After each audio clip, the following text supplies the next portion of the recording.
Hello and welcome to Mind Shifters Radio. I'm Tim Hayes. I'm your host for the first hour. And today is Wednesday, October 6th, 2021.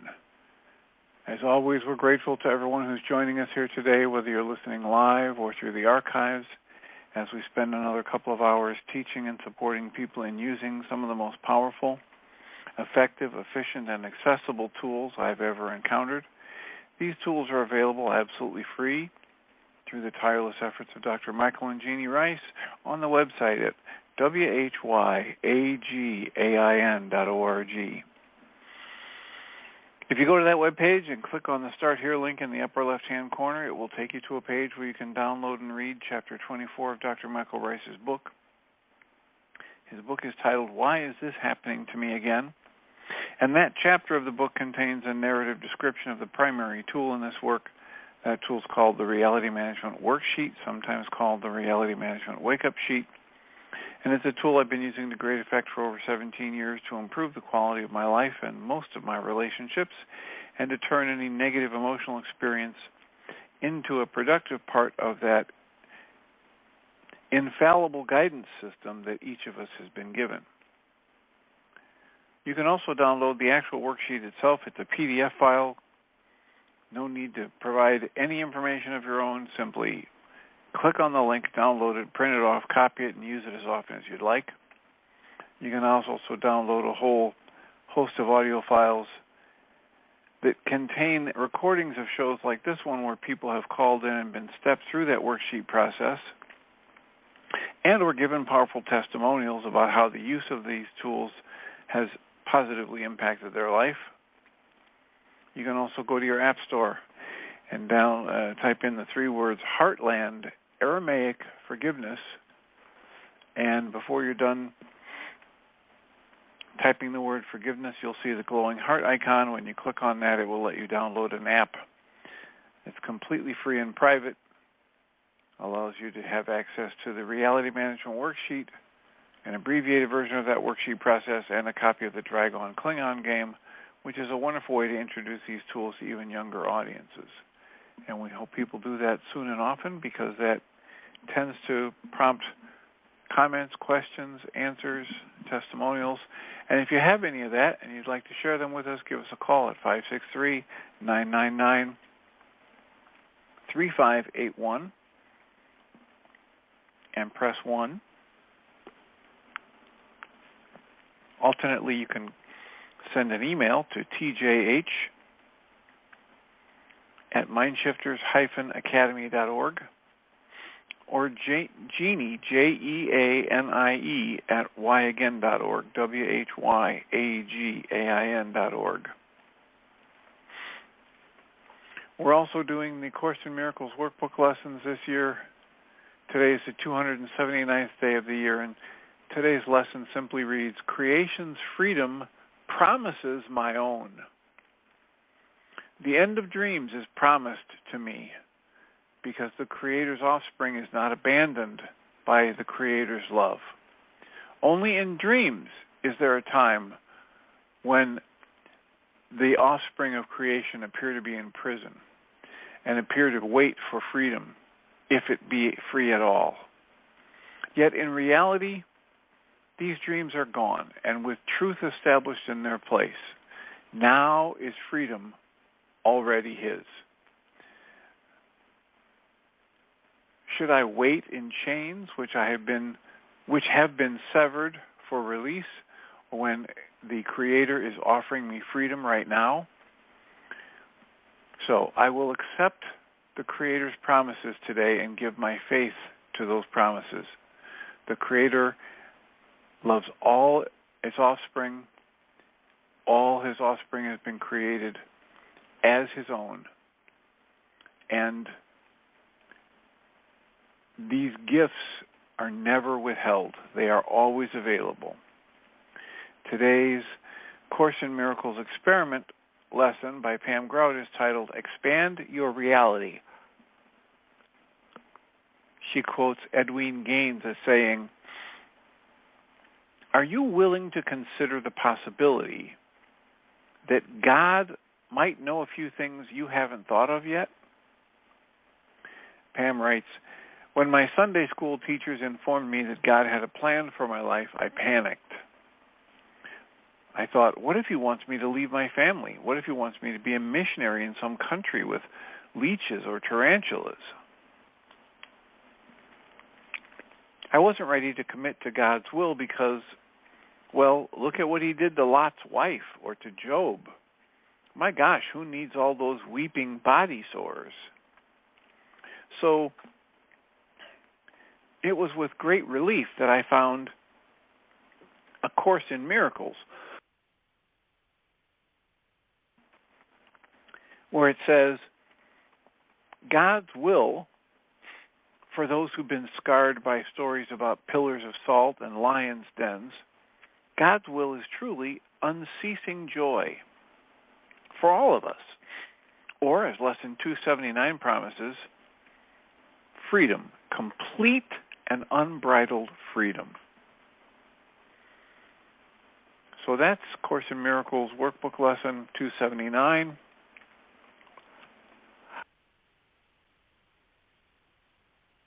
And the commentary from Pam Grout from Course in Miracles Experiment. And as usual, we have about 50 minutes to have a conversation, to entertain comments or questions, suggestions for people that we could interview, questions you might have for me to ask Richard Moss when I interview him later today. The idea of working through a worksheet is a possibility, answering questions about how to apply a worksheet, reality management worksheet, to a specific situation. Any of these are possible, plus any of the topics that we've covered in the past 10 and a half years on Mind Shifters Radio. And you can get access to ask that question yourself by calling 563-999-3581 and press 1. I have part of my desire to remember to mention the Integrative Mental Health Summit every day this week. That you can find that at integrativementalhealthsummit.org. And this is going to run Friday, Saturday, and Sunday of this week, October 8th, 9th, and 10th, 2021. And apparently we weren't clear enough about this. Somebody mentioned that they wondered, is this just for professionals or psychologists or therapists? And the answer to that is no, this is for consumers. This is for the everyday person, to help get the word out that there are many and varied approaches to helping people through mental health challenges, far, far removed from simply, here's a list of symptoms, we match that list of symptoms with the pill that is given for those symptoms, we give you the pill and we send you away. Or we lock you up in a hospital and give you the pill that goes with that list of symptoms, and then eventually release you with your promise of being on good behavior and taking your medication. That is not what good mental health is about. Good mental health from any integrative practitioner or any functional medicine practitioner looks at the whole person, looks at sleep, diet, nutrition, the way we absorb the nutrients we put in our body, exercise, a sense of purpose in life, a sense of connection to community, a sense of love in one's life, not just a list of symptoms paired with a certain medication. And I have for a long time recommended, if you want to get a nice overview about what functional medicine approach to mental health issues looks like, go to onbeing, onbeing.org, and search for the words functional medicine and Dr. Mark Hyman. And there's a wonderful hour-long presentation there where Krista Tippett interviews Dr. Mark Hyman, Dr. Goodman, and Penny someone, each of these three people had their own physical challenges that were not able to get resolution through the conventional medical allopathic approach, and each of them created their own clinic. And Dr. Mark Hyman is one of the biggest names in the functional medicine approach, and there's a way to hear, it's absolutely free. It's just an hour podcast you can download, and you can hear their individual stories about the physical life challenges that they faced and their eventual solutions. You can also go to samehereglobal.org, all one word, samehere, H-E-R-E, global.org. And there's another wonderful website full of resources and practitioners that understand that mental health issues don't affect just 1 out of every 5 Americans. It's 5 out of 5, because everybody knows somebody who has had mental health struggles, even if that person kept it secret. And far more people have actually had mental health challenges than are reflected by the numbers of the statistics that say 1 in 5 people is going to have a mental health challenge in their life. So that website contains the stories of people who are practitioners who've either had their own lived experience with a mental health challenge and overcome it, and or they've had family or friends that had mental health challenges, and that's why they got into this field, and they've decided to use their skills, knowledge, and expertise to help develop and create even more flexible and creative approaches to mental health challenges. And there's a list of practitioners on that website that people can reach out to, and there are some key functional medicine or integrative medicine approaches that many people don't know about until they start looking at it. I had somebody contact me on Friday, and this was a gentleman who's past retirement age. I think he said he was in his 70s, and he found me because he was searching for anti-psychiatry. And this is a person who had been through so many different medications and hospitalizations and forced electroconvulsive shock therapy treatments that he was just desperate to find something other than invasive shock therapy and the long parade of new, quote, new medications, quote, close quote. And he was searching on the internet for the term anti-psychiatry. And so when I finally talked to him, because he found my name and number, I suggested that he search for functional medicine in psychology and psychiatry, or integrative medicine approaches in psychology or psychiatry, or holistic approaches to mental health issues. So this highlights the need we have to educate the general population even about how to search for something that's substantially different from the conventional medical model, which is so heavily tied to a list of symptoms paired with a medication. And hopefully this Integrative Mental Health Summit that's going to happen Friday, Saturday, and Sunday of this week is going to be a nice boost to spreading the word about that. I also learned about, from one of the people that I interviewed recently, that they're holding a holistic sleep summit. And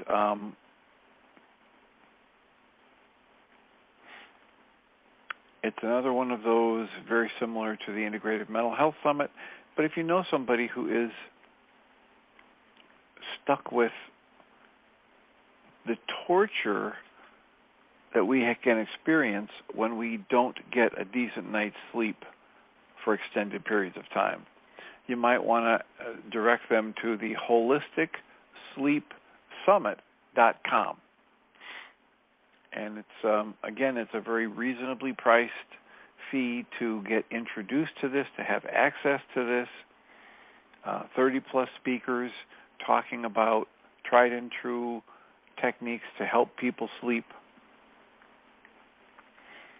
And so there's more and more of that happening, and hopefully there's going to be just a steady increase in the number of people who get educated about flexible, useful, functional, integrative approaches to dealing with mental health issues. So, our call-in number is 563-999-3581. Give us a call and press 1, and we can have a conversation. How would it be of use to you to spend this next 40 minutes? What's on your mind? Today's a Wednesday, so it'll be till tomorrow night that we have another Mindshifter support group. Last night in our Mindshifter support group, we listened to the fourth line of the Aramaic version of the Lord's Prayer by ACIM, who channeled the Way of Mastery. And people really like that because it's a very gentle approach to learning to breathe and soften and put the conscious logical mind aside and ask to be shown something else, which, coincidentally or not coincidentally, is exactly the process of the Reality Management Worksheet. And this ancient wisdom from the Aramaic Lord's Prayer, when you look at that prayer through the lens of the actual ancient Aramaic language and the meaning for those words and the colloquialisms in it, it, not surprisingly, tends to be almost exactly like what is in the Reality Management Worksheet. Recognizing that when I have a negative emotion or a negative recurring thought, this is a byproduct of the fundamental flaw in my conscious logical mind and conscious logical thought itself. And if I keep experiencing pain, fear, sadness, hurt, guilt, shame, all those negative emotions, and I try to think my way out of it, I'm actually digging a deeper hole. I'm not going to get out of the hole of the negative emotion, the mental emotional suffering, by thinking, because it's actually a flaw in the process of thought that has created that suffering. That wisdom, that knowledge, is contained in the ancient Aramaic version of the Lord's Prayer. It's also contained directly in the Reality Management Worksheet and in David Bohm's work and in Krishnamurti's work and in the Course in Miracles and in the Way of Mastery. So to tap into that in a very practical way, to get a useful application of that ancient wisdom, which arrives and is seen in so many different locations, all you have to do is go to whyagain.org, click on the link that says Start Here in the upper left-hand corner, and you can have exactly, completely free access to the Reality Management Worksheet, which is the wisdom of this ancient knowledge about the flaw in our conscious logical thought process and how it contains the root of our mental emotional suffering, and therefore cannot provide the solution to it because it is the cause of it. And you can get access to this powerful, practical tool absolutely free. Plus, currently at this recording, probably several thousand hours of recordings of shows like this one where we've talked about that dynamic. We've talked about how it works and how effective it is, how deceptively simple it is and yet powerfully effective. And And then you have us here on the internet show a couple hours a day, 5 days a week, to ask questions about it, to get actual coaching, to improve the quality of your life or dismantle your negative emotions. And we'd be thrilled to have you do that. Give us a call or send us an email. The call-in number is 563-999-3581. And the email is tjh@mindshifters-academy.org. And let us know how we can be of support to you.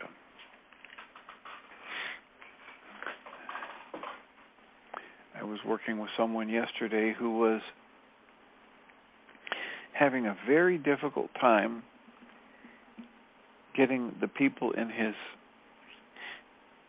support group to recognize that letting themselves speak about what's going on in them is a good thing, because a lot of people have been conditioned by their family or by their culture so we don't air our private problems, we don't air our dirty laundry is one of the phrases, and we don't tell people outside the family about the problems inside the family.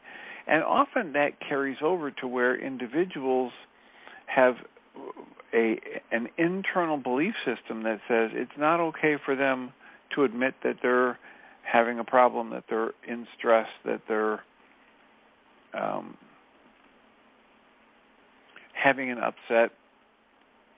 And so they put on a persona, a face, a mask to try and hide the fact that they have an upset or a hurt or a confusion. And when that happens, especially in a group setting, it contributes to this false belief that everybody else is doing better than I am and that I'm the only one suffering. This is why there's so much benefit to having a community setting, whether it's a support group or an AA meeting or an online group that you attend, because when people get to understand we're all the same. Not every human being shares all the same level of problem and all the same intensity of problem as every other human being. However, there's never been a human being that had a problem that was completely unlike any other human being. We're all the same stuff. We have this creative energy flowing through us. We're manifesting in form. We are, to the way some people talk about it, a spiritual being having a physical experience. We have the energies of thought, the energies of emotion, the energies that manifest as physical sensations. All of us have things we've downloaded, negative beliefs about ourselves that we've downloaded at different times. And every time those get activated or resonated by how we interpret the present moment life situation, we feel it. And it can feel overwhelming. It can feel overpowering because we don't like the sensation and we wish we weren't experiencing it, but as it's resonating in our system, we do experience it. So getting people to understand that, this has even happened at a different level. Someone in the support group last night was rather intensely negative with herself, beating herself up emotionally because she wasn't able to reach a level of forgiveness for one of her parents. And if you miss the essence of the core teaching, it's easy to believe that people are telling you you must forgive. You need to forgive. If you don't forgive, you're doing it wrong, et cetera, et cetera. It's easy to take these teachings and move into judgment. And yet the core of these teachings is that judgment is part of our fundamental error. Judgment, the process of the ego, the process of generating fear, the process of engaging in should, this and that, is the error, is the fundamental error that needs correction.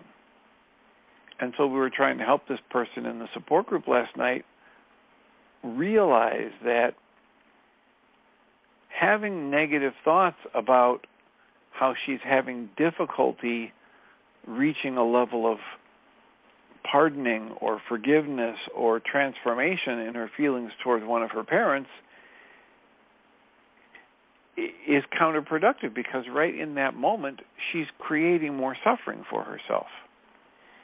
And that the first step towards healing is allowance, surrender, choosing peace, being gentle with oneself, breathing and softening.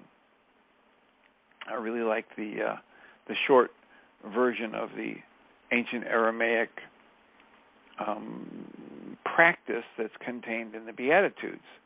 And the ancient Aramaic practice that's contained in the Beatitudes is, whenever you start to feel something that's uncomfortable, whatever it is, when you begin to feel an emotion, a recurring negative thought that's uncomfortable, step number one, take a breath, put all of your conscious awareness on your breath.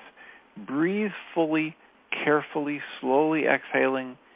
Bring your awareness into this present moment experience of your own breath.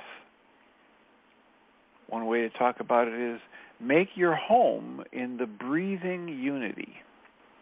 Just breathe and soften and focus on your breath.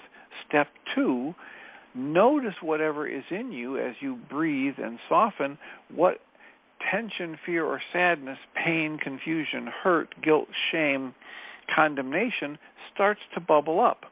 And stay in the breath and the softening and allow what was rigid and tight within you to soften and come to the surface. Come back to step one, keep breathing, stay soft, stay open. And step three, feel whatever is coming. Don't deny it, don't push it down, don't contract against it. And, this is exactly what Richard Moss would talk about in his mandala of being.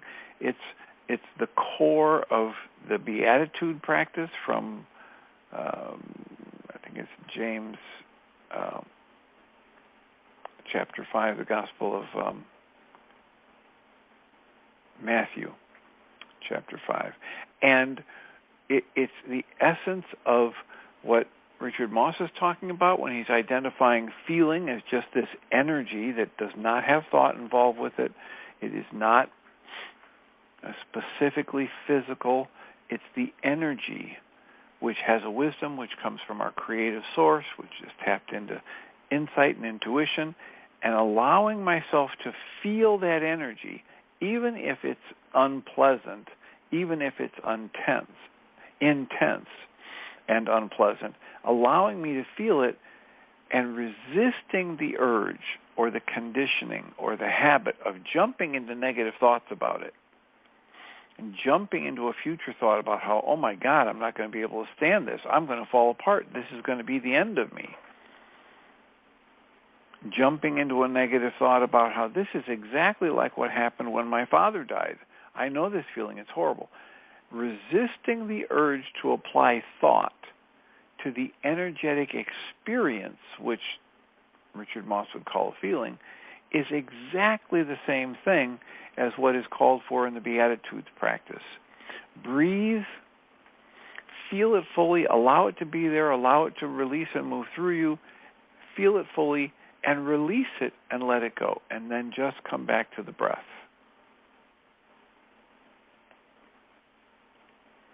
So many different, very solid sources for the knowledge about how to be more fully human in the best sense of the word. Having that spiritual experience, having the openness, having the strength and openness to be fully with whatever arises in the moment, to be able to choose joy about our ability to experience life and to have this full range of emotions and to have consciousness at any point in time, to understand our connection to everyone and everything that is. And these tools, whyagain.org, click on the Start Here link on the home page, upper left-hand corner, and or the whole list of other tools we've mentioned over the years, the ones that work, they're all doing the same thing. They're helping me stay in my present moment awareness in this present moment without being driven by my conscious logical mind into thoughts, judgments, contractions, grasping, urges to act, feeling a compulsion to do or be or leave, or just being. And so many of the things that are made available at whyagain.org are these powerfully useful tools for helping us develop our own capacity, like any other muscle in our body or our mental, emotional mind.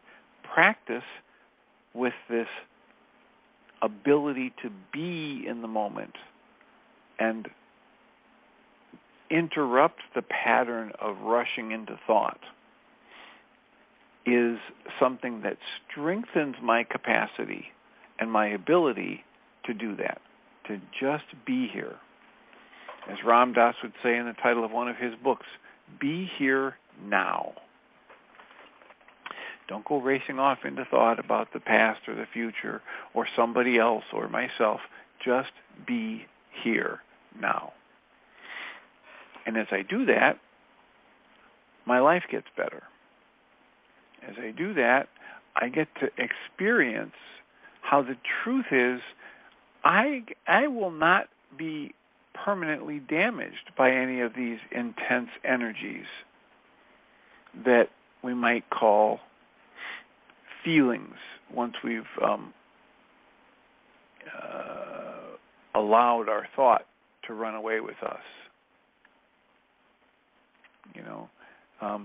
The primary thing we were talking about this yesterday with Ellen was when we have these, what Richard Moss would call abysmal feelings. They're so intense and they are so unpleasant for us to engage in or to experience.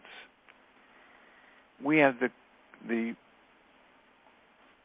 powerfully conditioned, seemingly automatic response to rush into thought about it and to try and figure out how to stop this feeling,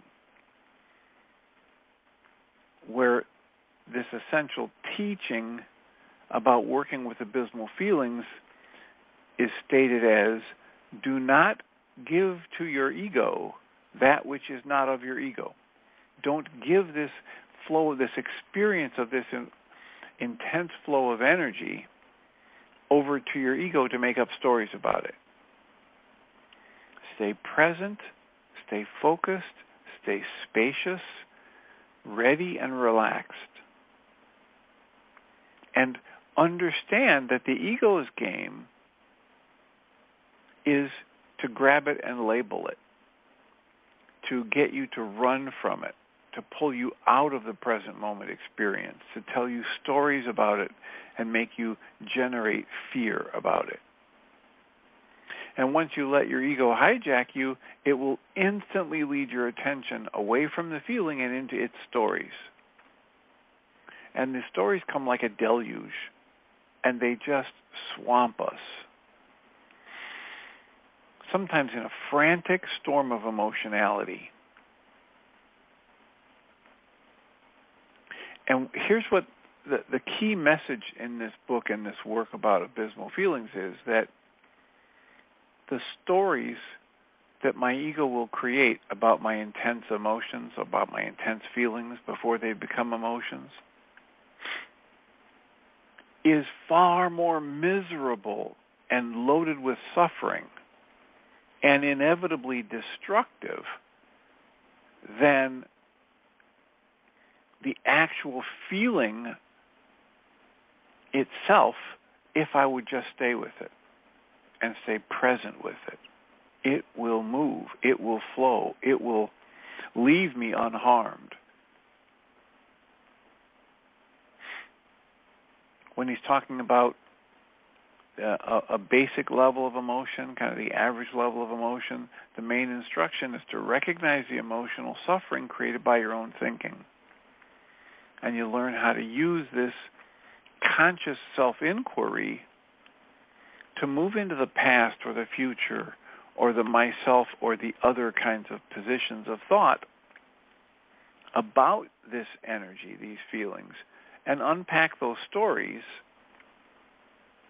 so that I can see how my distortions in thought create an untenable situation.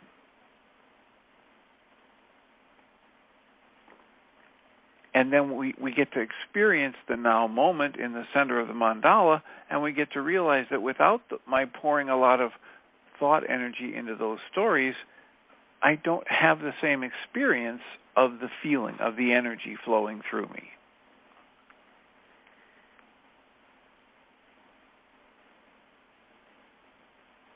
And he talks about these abysmal or dark feelings. They're not created by my thoughts. They're a natural consequence of being alive. We're all going to have very intense emotional experiences at one time or another. So it's not a question of unpacking the stories I'm telling myself that are creating this upset, because it's just an intense emotion. So the key is to learn to stay rooted in the now experience and weather the storm of this discomfort, no matter how uncomfortable or destabilizing the feeling seems to be, and to teach myself to just stop the thoughts about how this is fearful or going to destroy me, and allow myself to feel it, keep the breath moving, soften, and let it flow through me.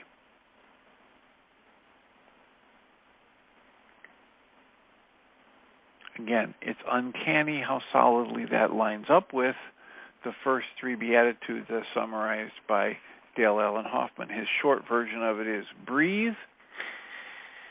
Step 1, breathe. Step 2, feel it fully. Step 3, release it and let it flow through you. Breathe, feel it, and let it flow. This is the approach for any tension, any fear, any negative thought, any negative emotion. That's the ultra-short summary of what the first three Beatitudes instruct us to do.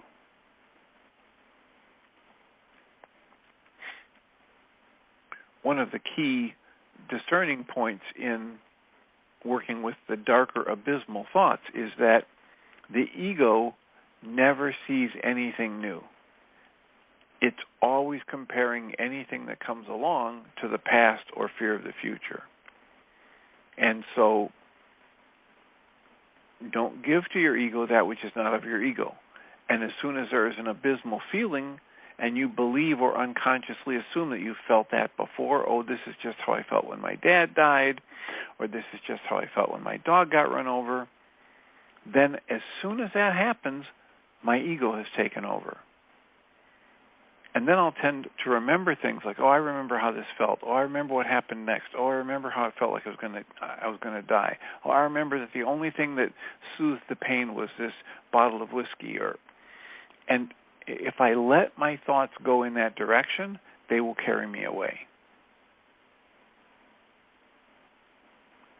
into either the grandiose or the depressive thoughts for my ego.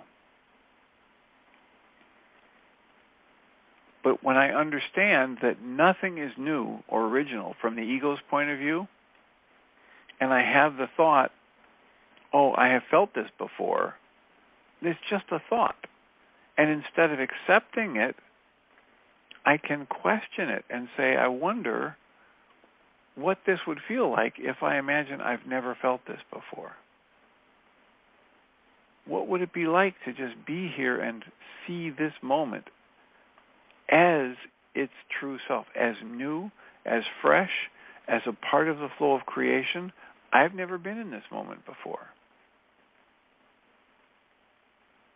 And what Richard Moss says is, when I stay in that questioning, and I have this undefended, undefined relationship to this flow of intense emotion, his word is feeling, this sensation, this intuitive hit, this experience that's very intense, and usually I register it as not pleasant.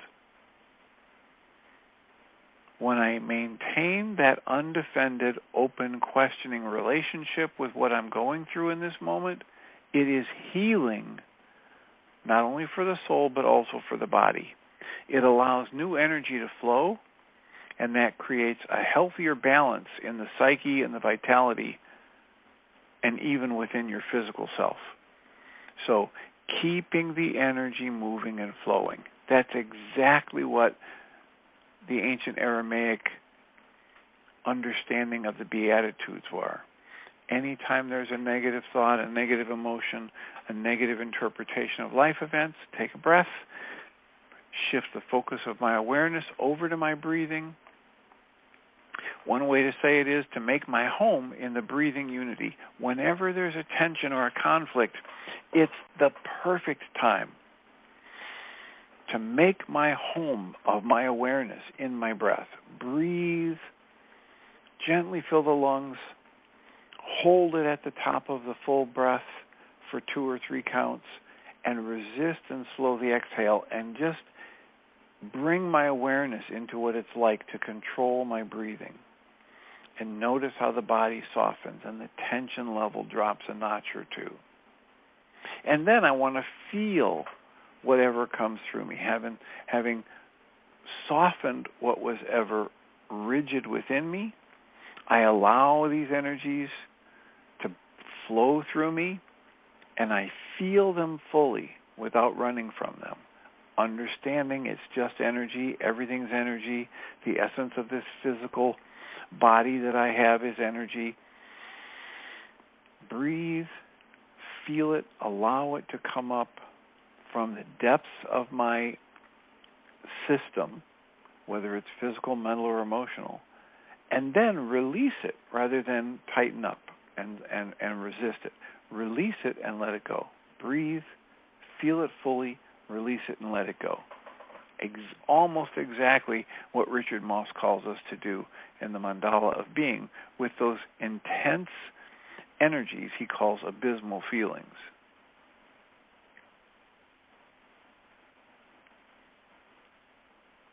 He warns that inevitably, though, the ego cannot leave even the good, expansive feelings alone. When a really good, expansive, peak emotional experience happens, my ego even can't leave that alone and starts to identify with it and inflate itself and think, oh, I'm feeling all of this ecstasy because I worked so hard to become a truly spiritual being and become enlightened.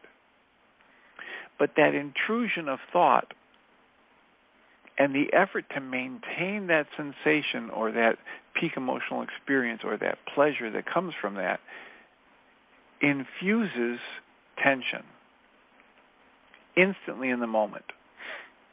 And then I begin to fear, what if I can't hold on to this grandiose, wonderful, expansive feeling? And if I want the joy or the love or the grandiosity and expansion to continue, I instantly create fear. And it begins to cancel those feelings. Wanting anything is itself a form of stress. So when I seek to sustain or regain a positive feeling, I create the frustration and dissatisfaction that I say I don't want. That's almost exactly the meaning of sustained incoherence from David Bohm's work. Stepping back and realizing, as Guy Finley would say, how can the thing that you think you want and you work so hard to get, and then once you get it, you have this momentary sense of peace and satisfaction, and then in the next moment, you have to start protecting it for fear that you might lose it. So how could this thing that's supposed to bring your happiness whether it's a car or a relationship or a job or a number in the bank account, how could that thing, which is supposed to be bringing your happiness, also be the thing in the very next moment that creates your fear? It can't. It's all a game. Your happiness doesn't come from these outside accoutrements, acquisitions, whether they're the physical body or a car or a house or a job or a bank account balance or a book or a stereo or a bicycle, or that cannot be the source of your joy. It might be the thing that your mind wants to convince you is causing your joy, but your joy is self-contained. It's only, always, and forever a product of an internal process within you, and at its best comes from the realization of your true nature.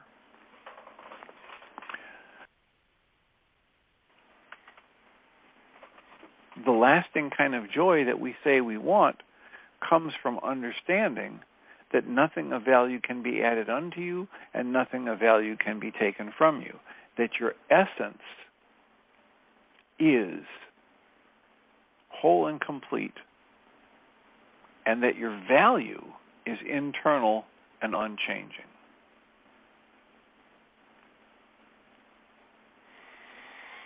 So I just looked up and realized we've got about 10 minutes left. We have time for a comment or question in our first hour before handing it over to Michael and Jeannie again.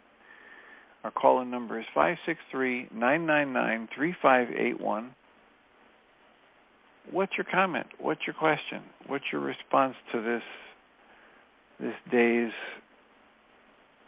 observations or summary of this work and the other works that we are exploring?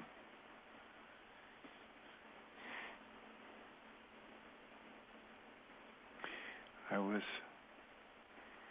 dealing with somebody else, and since yesterday's show I've had a whole number of sessions, and I was dealing with someone who had very strongly been programmed by her parents that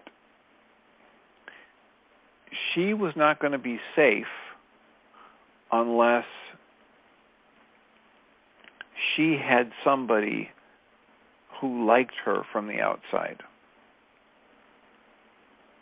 She was going to be forever in danger, and her best emotional protection would be constant fear unless she was in a relationship.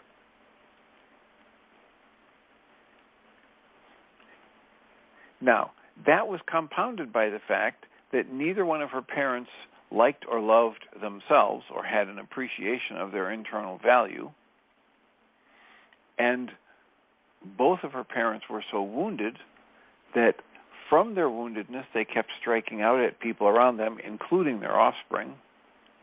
And so this person grew up fully believing that she was not lovable, likable, or of any value, and that her only value, only thing she could call her value, was derived by what she could do for other people.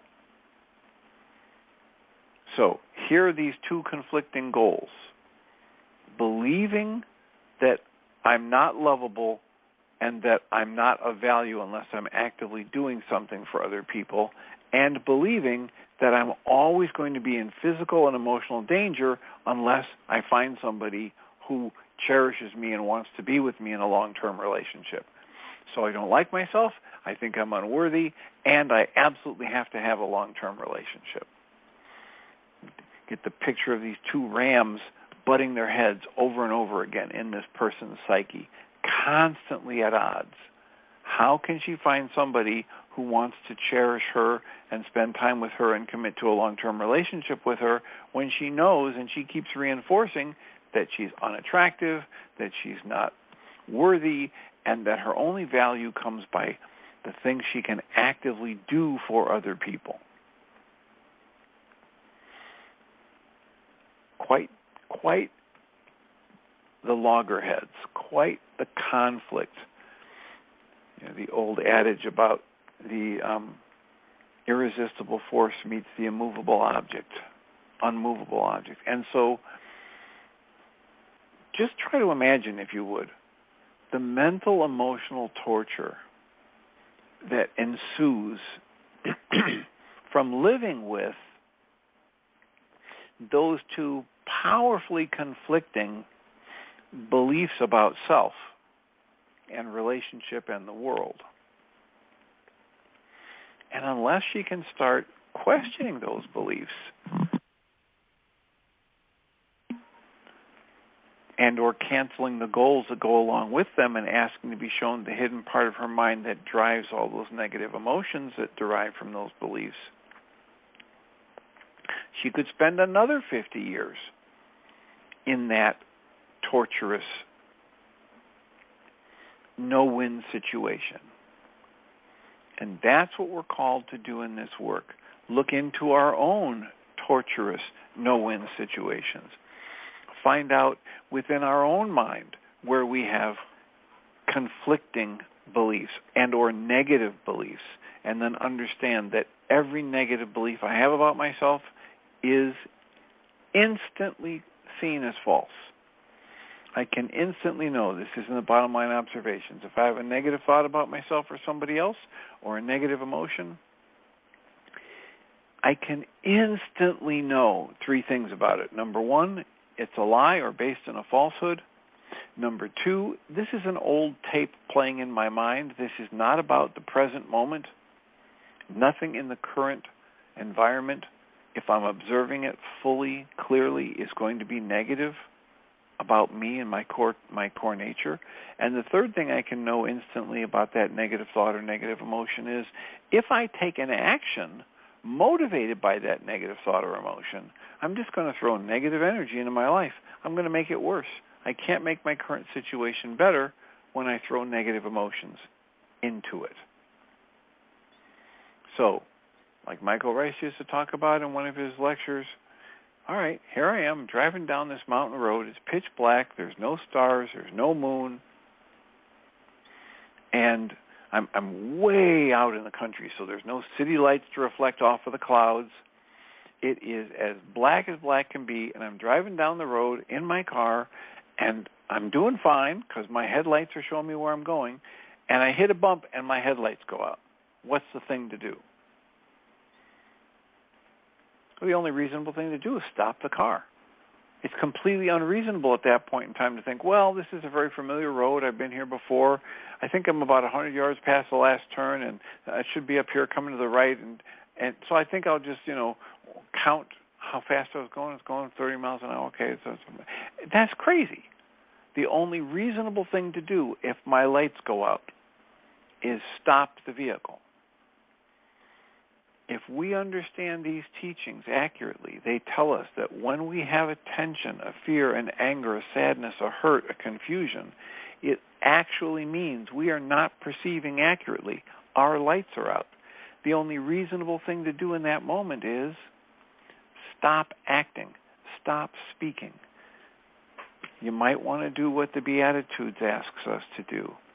Breathe, bring your awareness fully to your breath, feel fully whatever it wants to come up in you as you soften and breathe, and release it to let it flow through you. Only after that process do I have anything like a reasonable chance of perceiving accurately, or basically having the lights come back on. And how will I know if I'm perceiving accurately? I will be restored to calm. I will be restored to compassion. I will be restored to gratitude. I will be restored to appreciation. I will feel the flow of allowance. There'll be an absence of resistance. There'll be an absence of fear. There'll be an absence of tension. That's when I can reasonably assume I'm seeing things clearly. If I'm looking out through my eyes and I still see things that my mind wants to tell me are causing an upset in me, my work isn't done. my work in breathing, feeling it fully, and releasing it and letting it go is not done. My work in aligning with higher consciousness, the flow of creative energy that wants to express uniquely through me in this moment. If I'm feeling a tension or a negative emotion, I haven't accomplished that alignment with source energy. And I can get there by canceling my goals, doing a quick mental, emotional worksheet process, restoring my attention to my breath, asking to be shown how am I creating this negative emotion or tension, and or asking to be shown what am I making this situation mean? What's the interpretation I've placed on this flow of life, this moment, that I'm using to generate this tension, this fear, this sadness? Gently doing that with compassion for myself, softening as I do it, using the breath to soften. As Way of Mastery would say, softening what is rigid within, allowing it to come up from the depths within me. As the Gospel of Thomas would say, if you bring out what is within you will save you. If you do not bring out what is within you will destroy you. If you bring out the love that's within you and extend it to others, that will be a blessing to you and them. If you bring out the anger and hatred and confusion and you breathe through it and release it, you let it come to awareness and you bring your true nature to awareness in its presence, it gets transmuted. If you try to deny that you have an anger, a fear, a sadness, a tension, or a hurt, and you try to hide it from yourself, it will destroy you. If I have these energies in me, whenever they get resonated by the interpretation I place on life in the moment, I'm going to feel them. And being in denial about them is not useful. It is completely counterproductive. So, that's our offering for today in our first hour. We've got another hour coming up with Dr. Michael and Jeannie Rice. I will remind us all that we come from love. We're made of this stuff we call love. We actually are love, and everything else is false. Welcome, Jeannie Rice.